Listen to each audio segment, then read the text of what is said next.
Hello, ladies and gentlemen, and welcome back into another edition of Keytime Sports. Please like, comment, share, subscribe to Keytime Sports right here on YouTube, Key City Sports on Instagram, and the Key on Millions.co. We also have merchandise right here on Millions.co.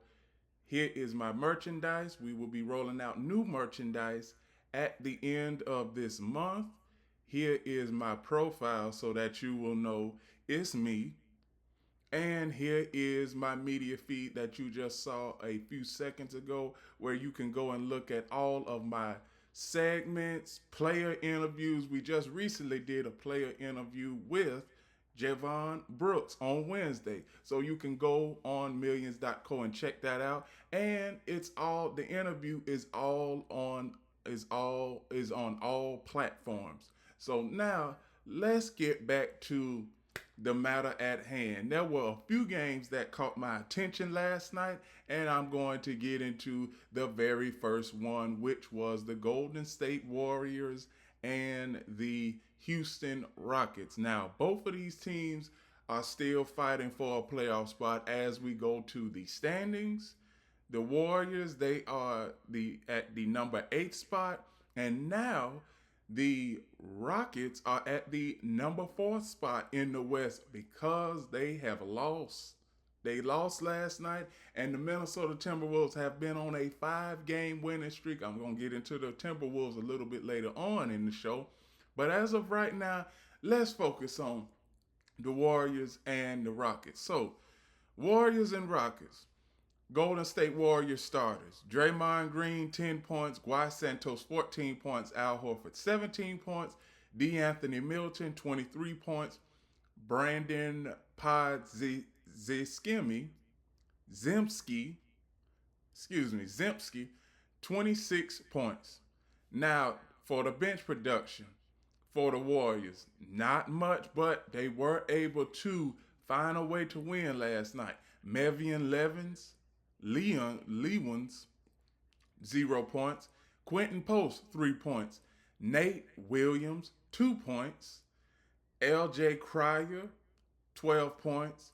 Pat Spencer, 8 points. So the Warriors bench production didn't do well, and the Warriors starting five, they were decent. Everybody was balanced between Draymond Green and Brandon Podziemski.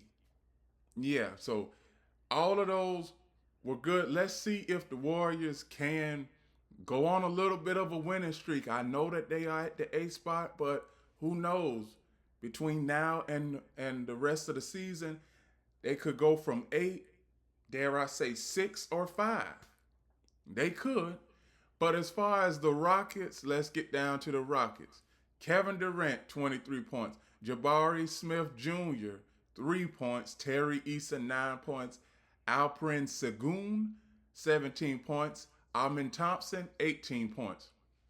So the Rockets, they didn't go deep into their bench last night. And as you can see right here, Clint Capella, 4 points. Josh Ogoki, 9 points, and Reed Shepard, 30 points. So the Rockets, they had their chance at winning this game. But I'm going to get to those free throws, because free throws in a game like this, it's a matter between a win and a loss. And let's look at these free throws. Both teams shot the same amount of free throws, and both teams were 11 of 15. Now, if the Rockets were 14 of 15, they would have won this game. And as far as turnovers, when we get down to turnovers, same amount, 19 for the Warriors and 18 for the Rockets. When we get to 3-point shooting, same amount. They made the same amount of 3-pointers. The Rockets and the Warriors last night, 14. So if there was a chance that we could see both of these teams in the playoffs in a 7-game series, I'll go with Houston. I will. I would go with Houston because Steph Curry, he's still out. Both of the Curry brothers are out. And outside of last night, when it comes to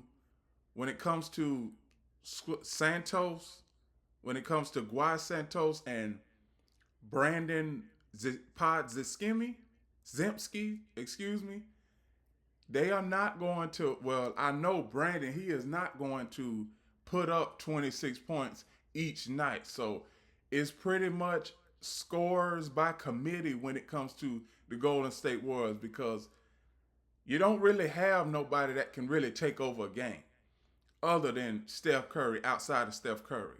So with the Rockets concerned, we all know that Kevin Durant, he can take over a game, and I'm not worried about the Houston Rockets at all.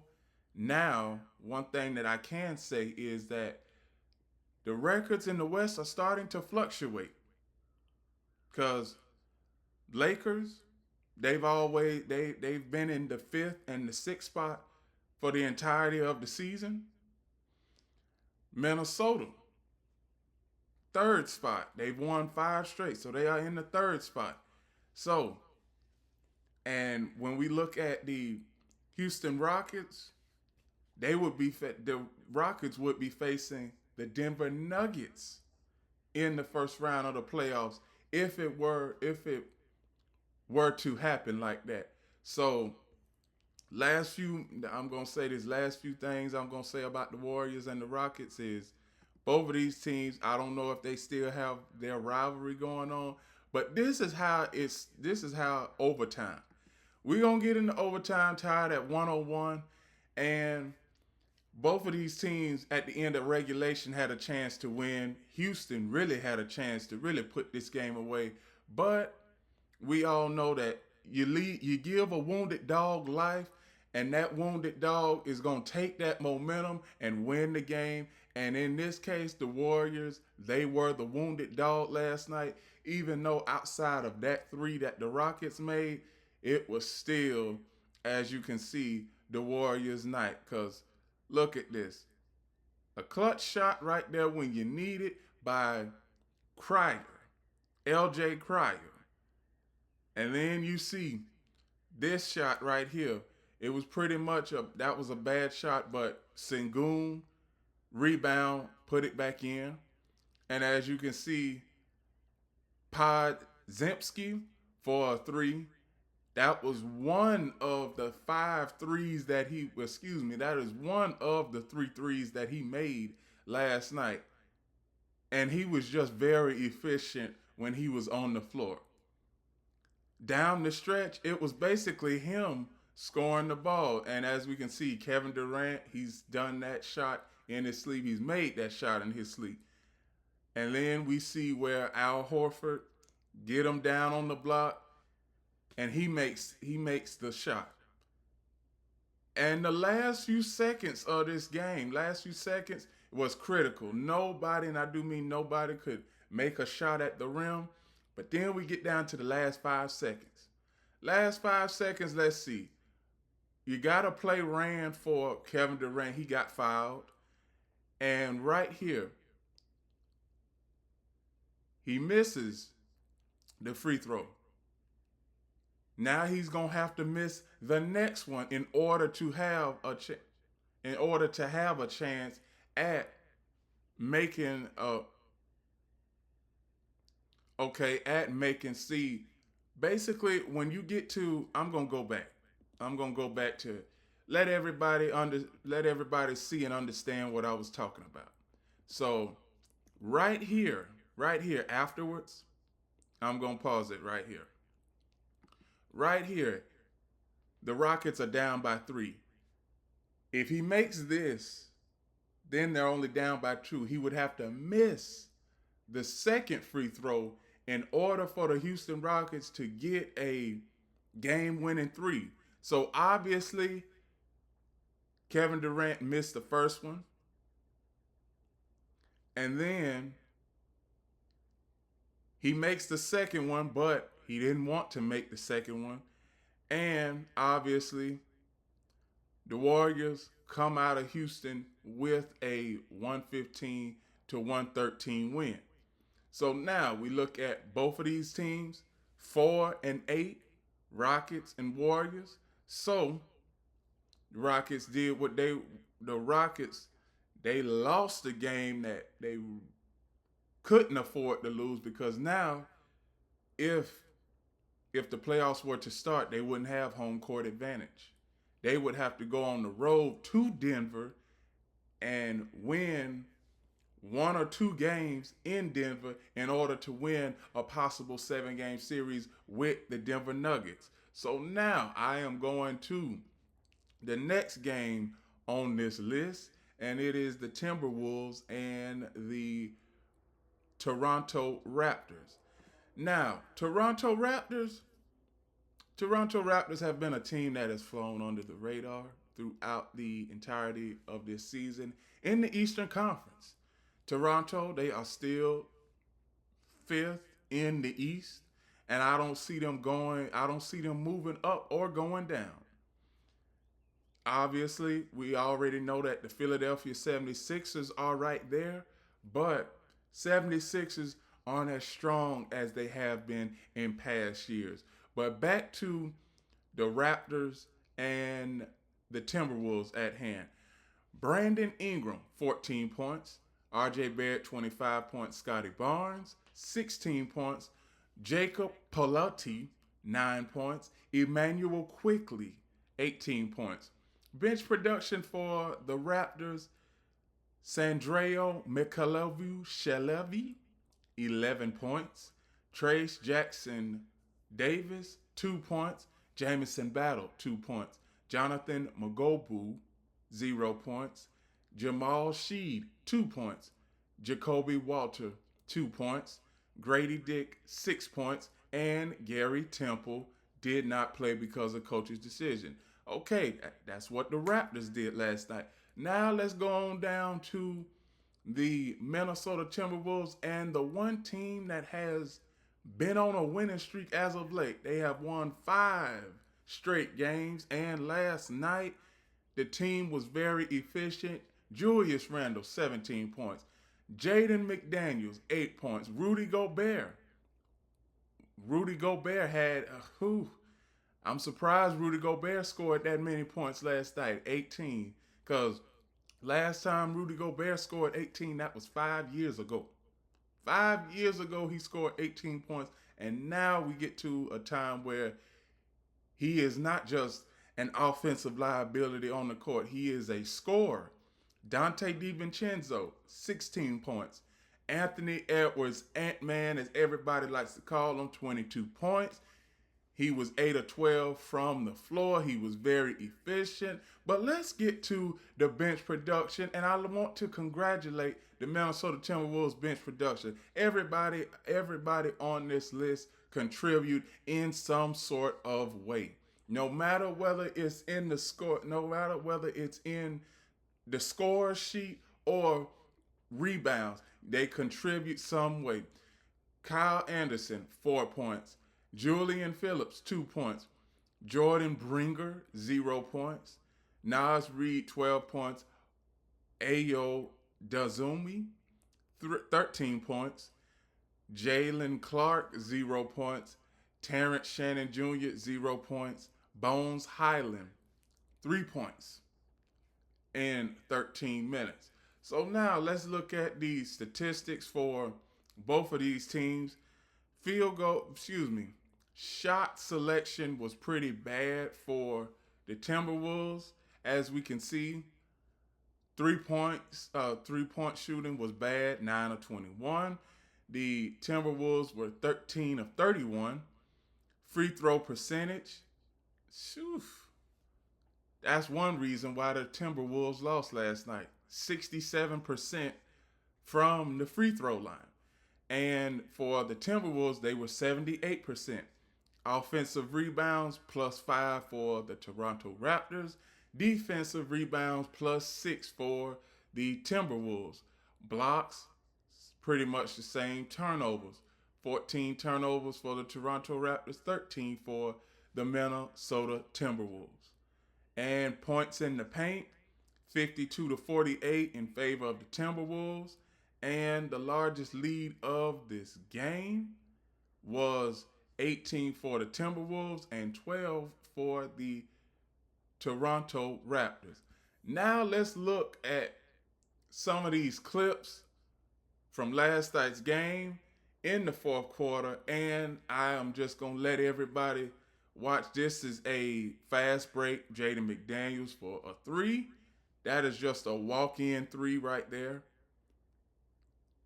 Here is another shot. Rudy Gobert with 2 of his 18 last night. Obviously, Rudy Gobert, I was surprised. I was surprised that he was very efficient because we don't get that from Rudy Gobert. He just plays 30 plus minutes and he rarely has any points on the court. Another shot, Rudy Gobert for alley-oop.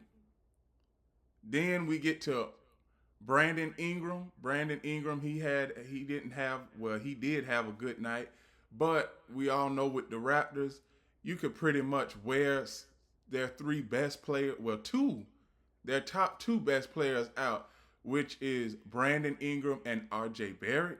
You can wear them out. Here is Ant-Man for 3.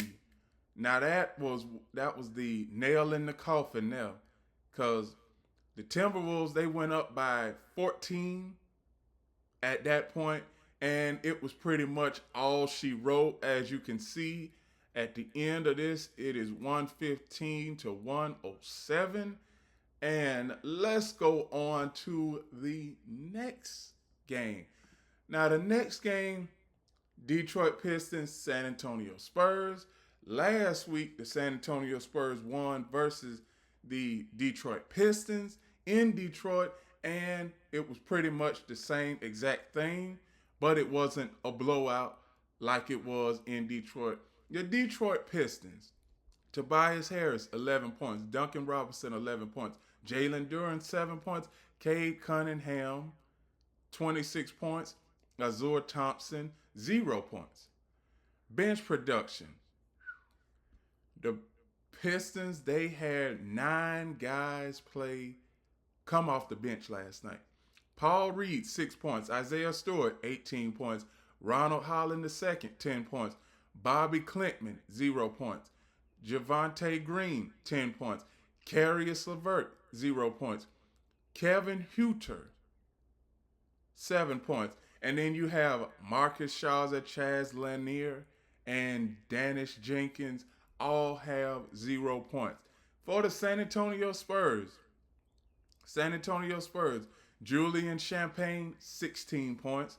Victor Wembanyama, 38 points. De'Aaron Fox, 29 points. Devin Vassell, 8 points. Steven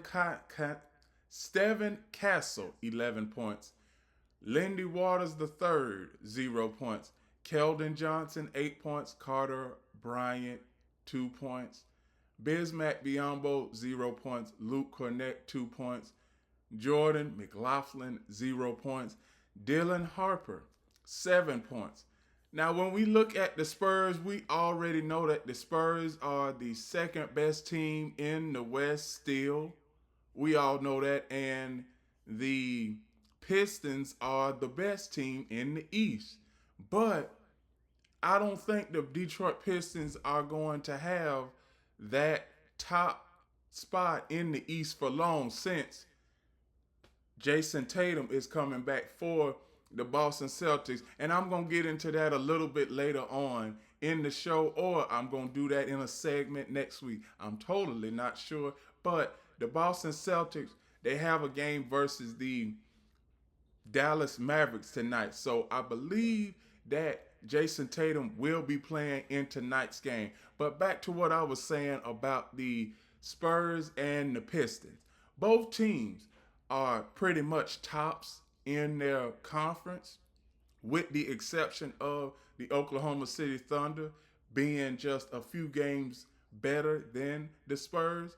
But outside of statistics concerned, the Spurs, I could see them, and I've been saying this for a while now, but I could see the Spurs, best case scenario for the Spurs is to win in the first round, lose in the second round. That's the best case scenario. Well, excuse me.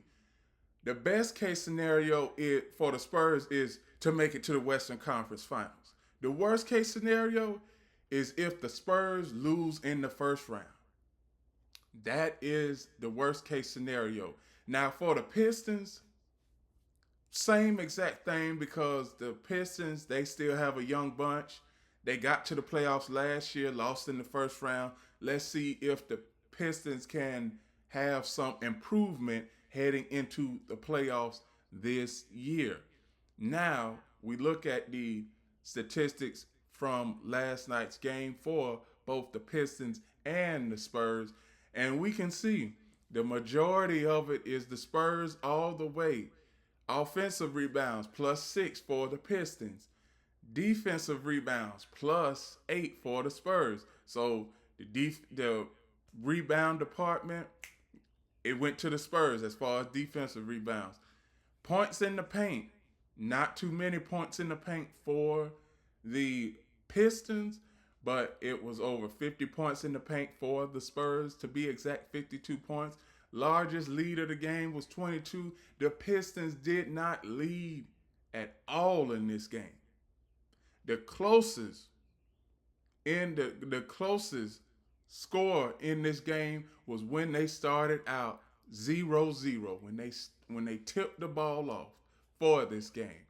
And as we can see, when it comes to the Pistons still a young bunch, but when it comes to teams in the West, the Pistons, they are going to have problems in the West. They have. And as you can see, here's another fast break layup for the Spurs last night. It was 7 instances where I was watching where it was pretty much, if the Pistons player, if he didn't have his assignment, it was pretty much, a wide open layup or a fast break layup in the Spurs' favor. As you can see, here's more highlights for a 3-point shot for the Spurs. You can see right there, Cade Cunningham for 3. And he is pretty much the only, and I do mean the only, consistent scorer that they have. Jalen Duren right here, he got blocked, and he got blocked again, and he only had 7 points. So he had a very inefficient night. And the Pistons, they have been very deficient when it comes to them winning games on the road. And as you can see, the final score was 121-106. So now, the Pistons, while they are still in first place in the East, they've lost 2 straight. And they've won 7 of their last 10. But you got Boston. And like I've been saying throughout the entirety of February and at the start of this month, the Boston Celtics are the best team in the East by default. Best team in the East by default. And there is nothing that is going to convince me otherwise, because you have some what ifs about every other team in the East besides the Celtics. You got some what ifs about the Pistons, what ifs about the Knicks, what ifs about the Cavaliers, what ifs about the Raptors, what ifs about the 76ers, and don't even get me started about the teams that are in the Eastern Conference play-in tournament. Those are huge what ifs. But the one thing that is consistent is the San Antonio Spurs. They win games like this. They win games like this, and they've been winning games throughout the entirety of the season like this. The next game I am going to cover. Next game I'm going to cover is the Los Angeles Lakers and the Denver Nuggets. Los Angeles Lakers, after a 3-game winning streak, they lose to their arch nemesis. Because, reason why I say their arch nemesis is because the last 17 times the Lakers have played the Nuggets have won 15 of those 17 matchups before last night. And after last night, you can go all the way back to 3 years ago, where the Lakers, in the past 20 matchups, the Lakers have only won 3 of the last 20 matchups over the Denver Nuggets. I do know what it is. It is the defense, because I'm gonna just say this. I'm gonna read these statistics, and I'm gonna let y'all see these clips, because it was quite a few problems that happened throughout the last 5 minutes of the game in the fourth quarter, that I'm just sitting right here and I'm looking at the game and I'm just scratching my head. LeBron James, 16 points. DeAndre Ayton, 0 points in 5 minutes, which is horrible. Marcus Smart had 9 points in 32 minutes. Luka Doncic, 27 points in 40 minutes. Austin Reeves, 16 points in 38 minutes. Bench production, Rui Hachimura, 16 points. Jared Vanderbilt, 0 points. Jake LaRivia, 2 points. Jackson Hayes, 19 points. Luke Kennard, 8 points.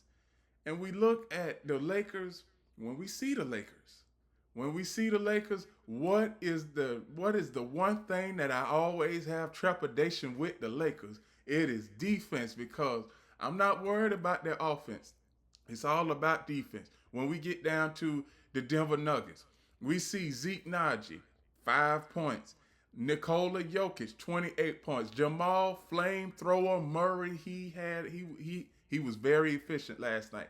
5 of 9 from the 3-point line. He had 28 points. Christian Braun, 15 points. Julian Strother, 18 points. Jonas Valanciunas, bench production for the Nuggets. Jonas Valanciunas, 4 points. Tim Hardaway Jr., 14 points. Tyus Jones, 0 points. Bruce Brown, 8 points. So, I just don't know. Lakers, See, that this is why I say it all depends on what Lakers team shows up. That's what it is. All depends on what Lakers team shows up. And as you can see, the Lakers didn't get to the free throw line as much, but the Nuggets did. They were 28 of 31 from the free throw line. Lakers, 10 of 15 from the free throw line. We get to fast break points.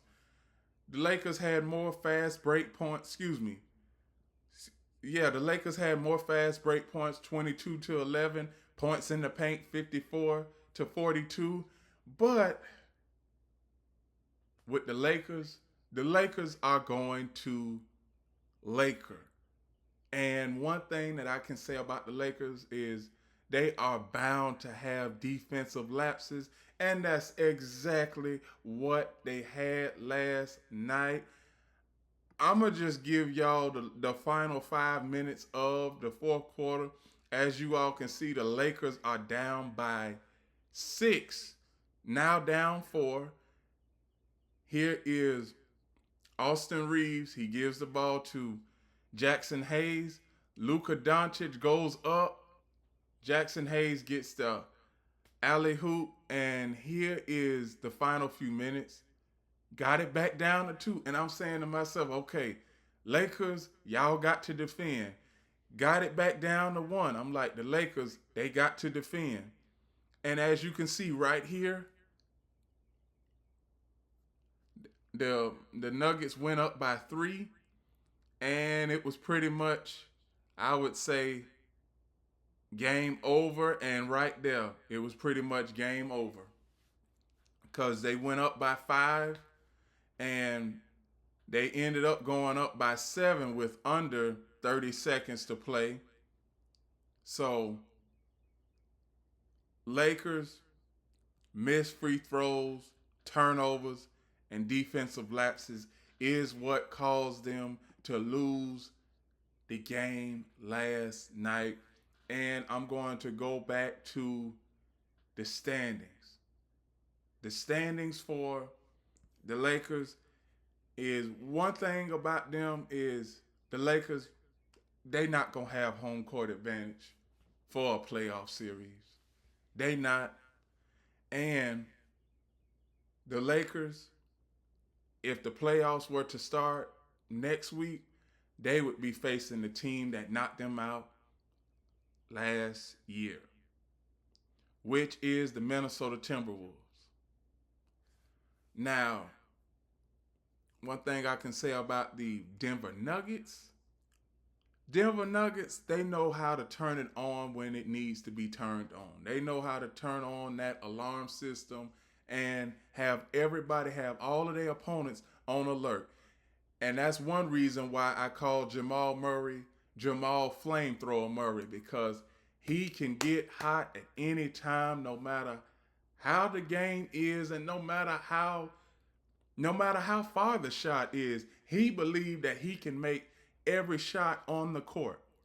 And I like a player like that. No matter how far the shot is, as long as he believed that he can make it, okay, I like having it. I like having the ball in his hands. Now, there's one last thing I want to say for the finality of this segment is every team that I covered, they have a chance at making the playoffs. And like I've been saying, the difference between a 5-game winning streak and a 2-game losing streak can be playing in the playoffs with home court advantage or going on the road and having to win 2 games on the road in order to win the series. Because that's basically what it is going to be in this year's playoffs, because all of the teams that are in the Eastern Conference have won on the opposing team's home floor. The Western Conference, everybody except, well, excuse me, everybody has won on the opposing team's home floor. So the playoffs are going to get very interesting. The last 5 weeks of the season is going to be very interesting. And with that, those are my reactions to Thursday night in the NBA. Please like, comment, share, subscribe to Keytime Sports right here on YouTube. Key City Sports right here on Instagram. Make sure you hit it. Key City Sports on Instagram. And the keyonmillions.co. Here is my media feed for millions.co. Here is my profile so that you will know it is me. And here is my merchandise. We will be rolling out new merchandise at the end of this month. And we are doing a full-on rebrand. So what you see right now, Keys to the Road, that logo is going to look very, very different here in a couple of days. And I can't wait to show you all right here on the show. And remember, everybody, one last thing: the key is always on time.